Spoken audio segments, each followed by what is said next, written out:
ॐ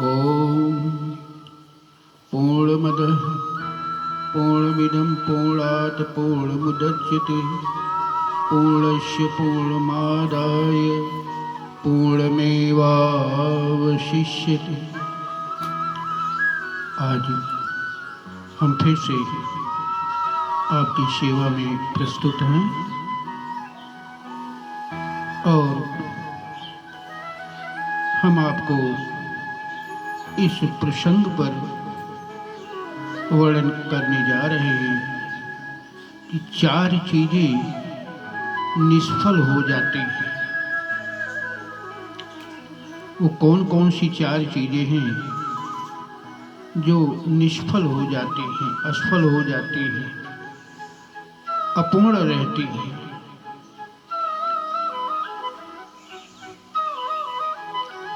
आदिलं च हतं ज्ञानं प्रमादेन हतं सुतं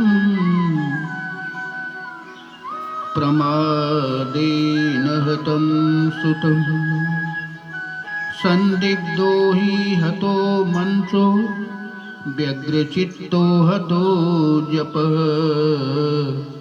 व्यग्रचित्तो हतो जपः। आदिलं च हतं ज्ञानं प्रमादेन हतं सुतं संदिग्धो हि हतो मंत्रो व्यग्रचित्तो हतो जपः व्यग्रचित्तो हतो जपः। श्रीमद् भागवत के महात्म्य में जो पद्म पुराण से लिया गया है उसमें ये बात मिलती है कि जो ज्ञान दृढ़ नहीं होता है वह निष्फल हो जाता है। जो ज्ञान दृढ़ नहीं होता है वह निष्फल हो जाता है और आलस्य से, प्रमाद से श्रवण निष्फल हो जाता है। प्रमाद से, आलस्य से श्रवण निष्फल हो जाता है। संदेह से मंत्र निष्फल हो जाता है। इसलिए मंत्र के प्रति संदेह नहीं करना चाहिए और चित्त के इधर उधर भटकने से जप निष्फल हो जाता है। जैसे आप माला फेर रहे हैं,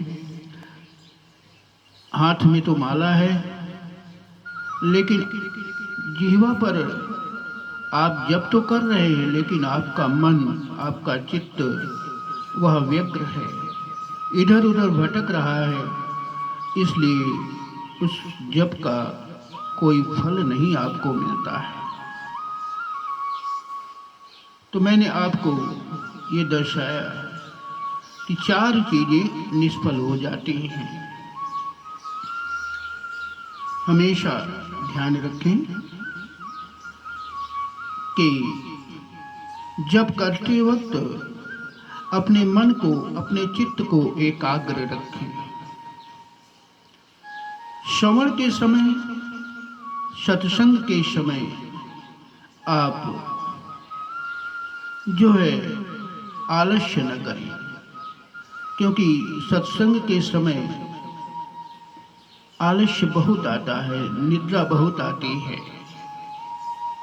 इसलिए अपने मन को, चित्त को एकाग्र रखें। तो ये 4 बातें दर्शाई गई और जो है आइए हम आपको आगे ले चलते हैं। एक बड़ी सुंदर बात कि पुत्र 4 प्रकार के होते हैं। पुत्र 4 प्रकार के होते हैं। उत्तमश्चिन्तितं कुर्यात् प्रोक्तारीतु मध्यमा अधमो असद्या कुर्यात् करतोच्चरितं पितुः करतो चरितं पितुः उत्तम चिंतितं कुर्यात्। उत्तम पुत्र वह है जो अपने माता पिता के हृदय की बात को जान ले और बिना कहे ही कर दे, वह उत्तम पुत्र कहलाता है। दूसरा, जो माता पिता की आज्ञा को श्रद्धा के साथ पालन करता है, वह मध्यम पुत्र कहलाता है। वह मध्यम पुत्र कहलाता है, ध्यान देंगे। और तीसरा है कि जो माता पिता की आज्ञा का पालन तो करता है लेकिन अश्रद्धा से करता है,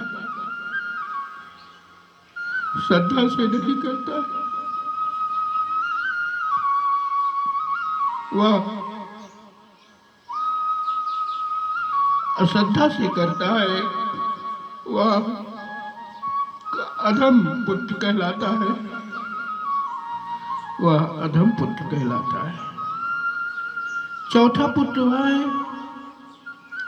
जो किसी भी तरह से माता पिता की आज्ञा का पालन नहीं करता है।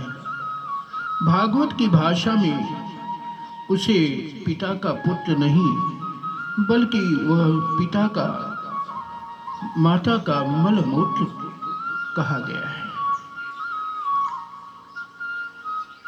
और संतों की वाणी,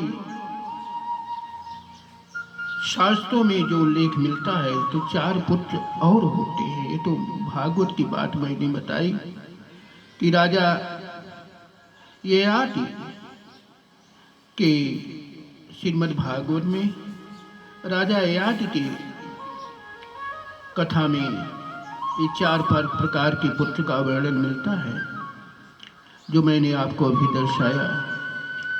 इसके बाद 4 पुत्र का वर्णन आता है कि पहला है ऋणानुबंधी पुत्र। अगर आपने पिछले जन्म में किसी से कर्ज लिया है और उसका वापस नहीं किया,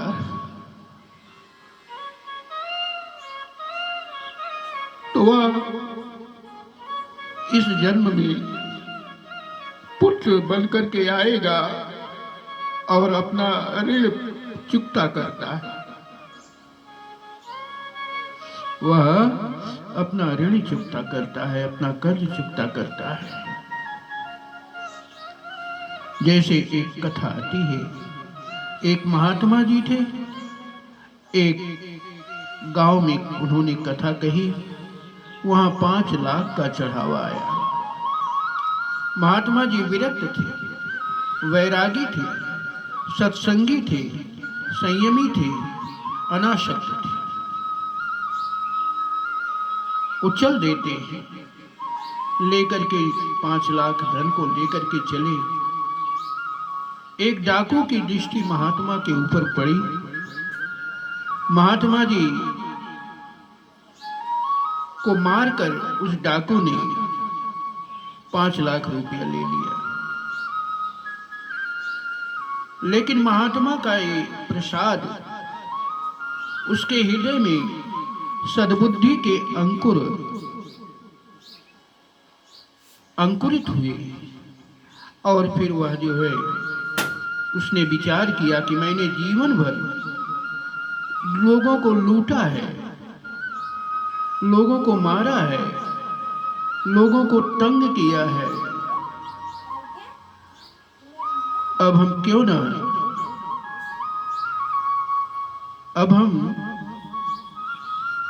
क्यों ना व्यापार करें। और वह व्यापार करने के लिए उसने एक दुकान खोली, दुकान चली और बहुत बड़ा सेठ बन गया। विवाह किया, एक पत्नी आई, पत्नी से उसको एक पुत्र पैदा हुआ। और वह पुत्र जो है जब बड़ा हुआ, सेठ जी बड़े खुश हुए कि चलो अब मेरा भी वंश चल गया, मेरा भी वंश चल गया। और सेठ जी वहां जब बालक 5 वर्ष का हो गया तो प्रयागराज में कुंभ का मेला लगा। बालक को पता लगा, आज वह अपने पिता की गोद में जाकर के बैठ जाता है और कहता है कि पिताजी, प्रयागराज में कुंभ का मेला लगा हुआ है, हमारी एक इच्छा है, क्या आप पूरी करेंगे? सेठ जी ने कहा, क्यों नहीं बेटा, तुम तो हमारे एक ही संतान हो, आप जैसा कहोगे मैं वैसा ही पूरा करूंगा। और उसने कहा कि पिताजी आप भंडारा दे दीजिए।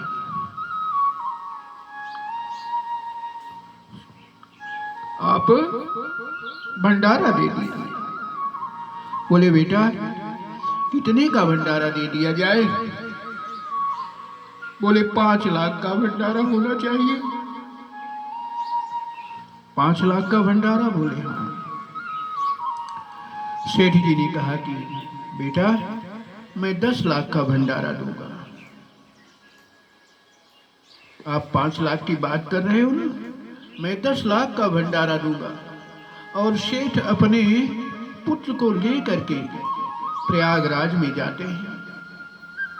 महाकुंभ का मेला लगा हुआ है, संतों की भीड़ है, साधुओं की भीड़ है। और फिर संत लोग, सेठ ने 10 लाख का भंडारा दिया। संतों ने खूब छक छक करके खाया, आशीर्वाद दिया। बाद में बालक ने सेठ जी से कहा, सेठ जी, पिताजी, चलिए हम लोग गंगा जी में स्नान करते हैं। और गंगा जी के पावन तट पर पिता पुत्र जाते हैं। पर पिता पुत्र जाते हैं और वहां पहुंच करके बेटे ने कहा कि पिताजी चलिए गंगा जी में स्नान करते हैं, आप बैठिए, पहले मैं स्नान करता हूं। और बेटा चला जाता है गंगा जी में स्नान करने के लिए। He's not about grand gestures. For him.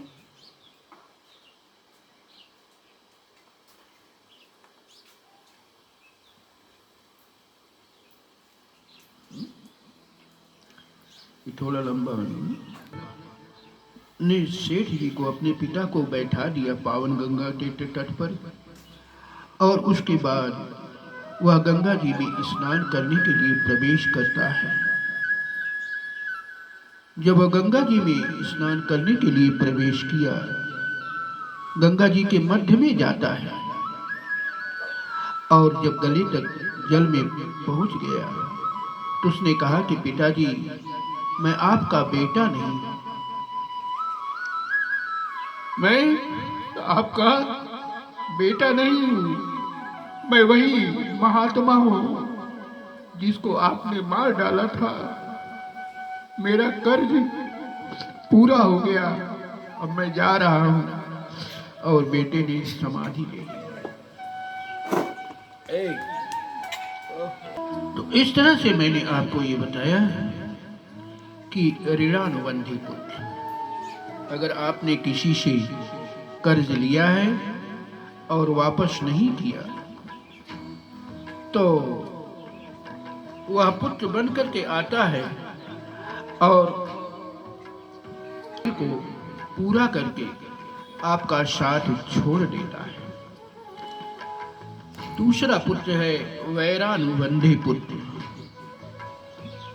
अगर आपका किसी से बहुत ज्यादा वैर भाव है, अगल बगल में, दूर में, कहीं भी, और उसका चिंतन करते हुए अगर आप प्राण त्याग देते हो अंत समय में, तो वह भी पुत्र के रूप में आता है और वह पूरे गांव से उसका प्रेम रहेगा, लेकिन माता पिता से उसका कभी प्रेम नहीं होता है। इसलिए ये वैरानुबंधी पुत्र कहलाता है। तीसरा है उदासीन पुत्र। उदासीन पुत्र किसे कहते हैं?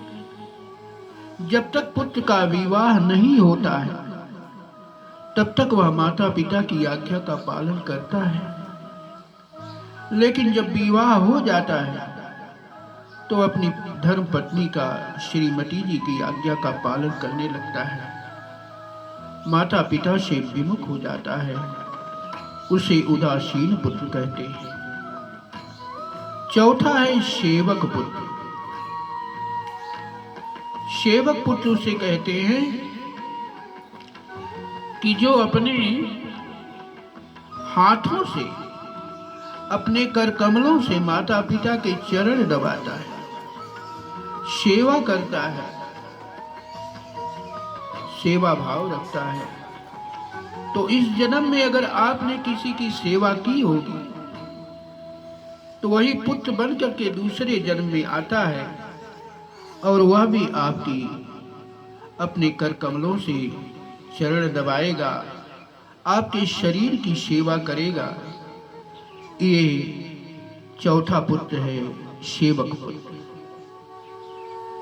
तो इस तरह से मैंने आपको चार प्रकार के पुत्र दर्शाए। चार चीजें निष्फल हो जाती हैं, उसे मैंने दर्शाया। आइए 2 बार भगवान नाम संकीर्तन।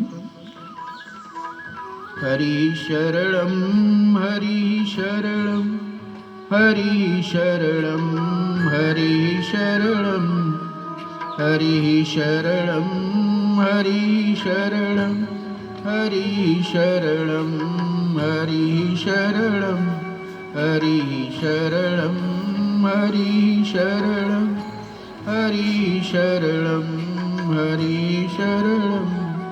बोलिए कृष्ण भगवान की जय, राधा रानी की जय। जय श्री राधे, जय जय श्री राधे, जय जय श्री राधे।